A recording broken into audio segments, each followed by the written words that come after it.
Salut, c'est Megadriver 16. On se retrouve pour la suite de mon tour avec Radio Shack à l'étape 9 qui nous amène à Bagnères de Bigorre. Je suis avec Andy Schleck à 5 km du sommet de la dernière ascension, de la dernière difficulté de la journée. Tout le reste de la journée, je me suis débattu avec Montfort pour marquer les points de la montagne. Ça n'a pas été évident, mais c'est passé. Enfin, il en a marqué suffisamment pour conserver le maillot à pois. Et là, je viens de passer en grand braquet avec Andy Schleck pour essayer de faire quelques écarts sur les favoris. Je prends un de mes deux gâteaux. Donc il n'y a plus personne devant dans l'avant-dernière descente. J'ai pris Andy Schleck pour la faire un petit peu, bien qu'il n'ait pas de grosses stats en descente, il est à 65. Et j'ai rattrapé ainsi Montfort qui avait quelques mètres d'avance suite à sa bataille tout au long de la journée pour le maillot à pois. Et comme ça s'est bataillé toute la journée, à chaque fois qu'il y avait une semblant d'échappée, je la contrais avec Montfort pour pouvoir aller marquer les points de la montagne. Ce qui fait qu'Andy Schleck est en tête de course, il n'y a pas d'échappée devant. Alors, on dirait que sur ce passage en grand plateau, tout le monde n'a pas suivi.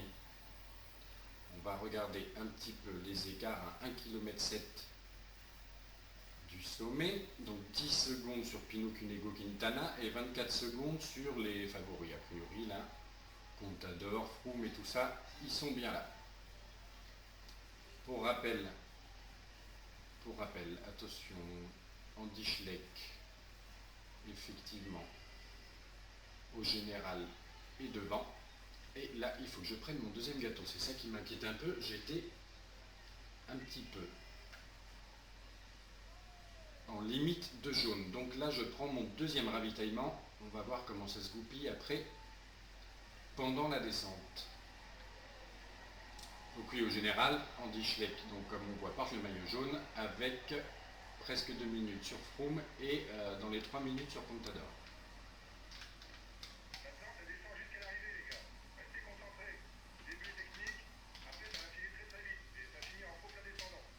Ah, faux plat descendant, ça c'est pas bon pour moi ça, mais bon.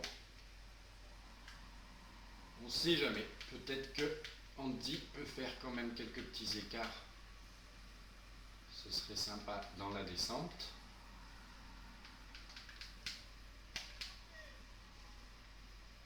Mais le faux plat descendant du final risque d'être délicat à gérer. Ouh, surtout que là ça remonte là. Ah oui, je n'avais pas prévu cette petite ascension. Je suis obligé de repasser en petit plateau. Je vais quand même relancer un petit peu. On va voir ce que ça donne. En tout cas, ça a bien écrémé derrière, car même s'il n'y a pas beaucoup d'écart, ils ne sont que 21. Le groupe des favoris ne comporte que 21 coureurs. Allez, c'est parti pour la descente.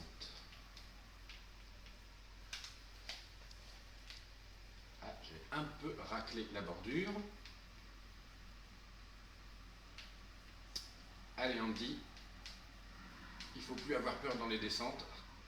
Rapport à la réalité, pendant cette année 2012, pour expliquer en partie ses mauvais résultats, il expliquait qu'il avait peur dans les descentes. Hop là, c'est un peu serré. Ah, j'aime pas ça, il y a du replat là. La barre jaune ne va pas aimer du tout. 28 secondes sur le groupe derrière. Ça risque d'être vraiment très très limite pour pouvoir espérer faire des écarts sur les favoris. Et alors là, c'est du plat. Avec mon grand plateau, ça va me faire très mal à la barre jaune. Je crois les distinguer tout au fond. Bon, de toute façon, on sait qu'il y a à peine 30 secondes d'écart. Ce serait bien que ça descende un petit peu là. Allez, moins 0,7. La pente est vraiment très faible, c'est quasiment du plat. Voilà, là ça a l'air de s'accentuer un petit peu. Est-ce que ça passe sans lâcher l'accélérateur? Oui. Aïe aïe aïe, le plat, c'est pas bon. Ma barre jaune réduit, j'ai moins d'une barre. Alors, qu'est-ce qui se passe? Ils sont à 38 secondes derrière, ouais, je pense qu'ils vont me rattraper dans le final. Hein. Ils sont nombreux, ils sont 22 face à Andy Schleck seul devant.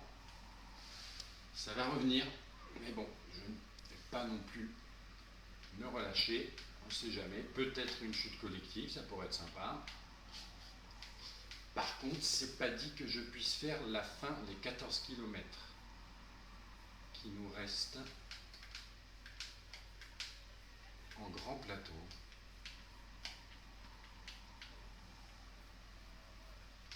Ce serait bien que ça redescende encore un peu. Voilà, là ça va peut-être permettre de reprendre, en tout cas d'arrêter de faire descendre trop vite le jaune avec des pentes un petit peu plus accentuées.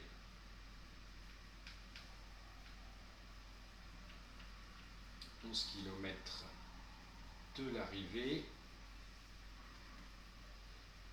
Écart qui grandit un petit peu, mais je ne me fais pas trop d'espoir. » Voilà, on passe sous le panneau des 10 km. Allez, encore 10 km pour donner le maillot.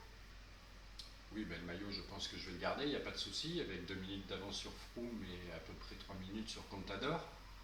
Par contre, en vue du contre-la-montre dans 2 étapes de Saint-Michel, j'aurais bien aimé l'accentuer encore un peu, mais ça ne va pas être possible. Et là, vu l'état de ma barre jaune, je suis obligé de repasser en petit plateau. Un équipier vient de se faire lâcher. Ne comptez plus sur lui. Allez, un petit passage de descente là. Je ne connais pas encore assez bien le jeu et le détail de la topographie des étapes pour savoir s'il n'y aurait pas une petite descente là qui me permettrait de repasser en grand braquet, ce genre de choses. Ça viendra ça au fur et à mesure des tours si je continue. Je n'en doute pas d'ailleurs. Il y a pas mal de défis à relever avec différents coureurs sur ce jeu. Ouh là là, mais ils sont là. 11 secondes, ok. Il ne va pas y avoir d'écart. À part pour les 22 qui ne sont pas dans le groupe là. Et oui, derrière Taramae à 2,42. Mais bon, dans les 22, je suppose qu'on retrouve tout ce qu'il faut comme gros favoris. Valverde, Nibali, Froome, Van Garderen, Van den Broek, Pinot, Sanchez, Rodriguez, Evans, Vauclair, Roland, Cunego, Scarponi, Anton, tout à fait, Wiggins, Quintana, Contador, Esjedal, Perrault, Gesink. Plus un ou deux, pas très important au classement général, qui font partie du groupe. Mais c'est quand même un beau groupe avec tous les favoris présents. Alors, qui c'est qui lance? Allez, on va quand même faire ce petit sprint. Oh, il va accrocher un petit top 10. Ouh là, non. À la rue. Il ne faudrait pas qu'il y ait d'écart non plus quand même. Et voilà, on en termine 22e, donc dernier ou avant-dernier de ce petit groupe de favoris. Il ne devrait pas y avoir d'écart. Par contre, maintenant, la situation de course est c'est clarifié, voilà, parce que les autres derrière ont mangé et ceux qui vont pouvoir vraiment bien disputer le général sont sûrement les 22 et les 23 si on compte Andy Schleck appartenant à ce groupe. Et comme on a vu, aucun favori de larguer, d'attarder dans cette étape. Bon, c'est dommage, j'aurais aimé réussir un petit coup, grappiller quelques secondes supplémentaires, mais ils ont été forts derrière. Ils ont été très forts pour revenir, pour bien s'accrocher dans la dernière ascension et dans la dernière descente, effectivement. Il y avait 10 km en trop de faux plats pour Andy Schleck.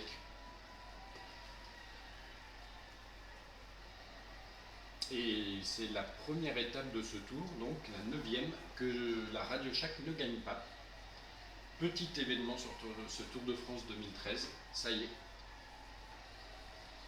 Valverde est le premier coureur non Radio Shack à gagner une étape sur ce Tour de France 2013. C'est un petit événement qui vient de se jouer. Il nous reste 15 coureurs à arriver. Ce serait pas mal qu'ils en terminent, qu'on puisse voir. Donc pour la première fois, on n'aura pas le droit à la petite animation de la victoire d'étape, mais on va voir les podiums avec pas beaucoup de changements, je pense.